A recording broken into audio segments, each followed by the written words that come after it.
Konei te whakāturanga toi a ngā rangatahi o ngā tai ātea, he paita, he whakairo o ti rā he raranga, he whatu i ngā toi Māori kia puawai mai ai ko te pūmanawa o ngā taiohi. I tērā tau i uru atu ki te karaheraranga,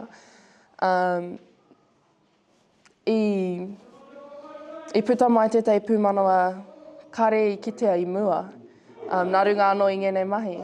Ai. Koe nei te tau whakamutunga araia ta huata ki te kura tuarua.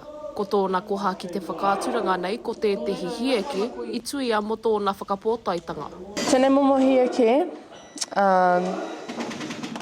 he mea te kitea nuitia i tēnei wā. Ko te nuinga he kahu, engari tēnei hieke, he mea te kitea i tēnei rā. He tino motuhake te whakamahi e nei momo mahi hei whakatairanga i tō rātou ake mana motuhake. Mōku ake, ko tēnei tētahi ara ka tae rātou te whai. Ko te atatu Alan te kaiako matua mo ngā mahi toi Māori ki te kura nei. He wawata nui ōna kia whakatū i tētahi whakāturanga mahi toi mo ngā tauira ki tōna kura tawhito. Tōna āhua, te kautau ki muri i toko ake tērā whakaro i hoki mai ki te tūhei kaiako ka tai ka kiki taku hoa. Tērā pēr me whakarite i tētai whakāturanga mō tātai tamariki. Nā te maha o ngā mahi toi e noho ana i ruto i ngā akomanga. I timotau i tōku paiwhiri tuatahi. Kei ko, engari, te mea kigorangi.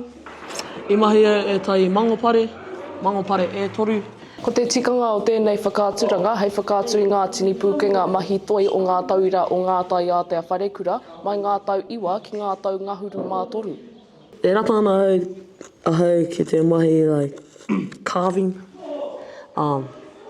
Pirangi ai ki te carve i tōku i tētai taiahawa.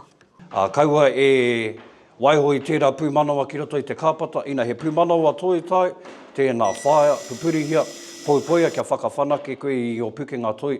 Tērā pēr ko te kuhu atu ki te wānanga o te rito ki te puia. Ki te kore, he mahi runa noiho tēnei. Ka mutu ko te wawata nui o te whakāturanga nei, kia whakātu i te pūmanawa me ngā pūkenga o te rangatahi i roto i ngā mahi toi. Maisi Kuki, Mā Ukaha.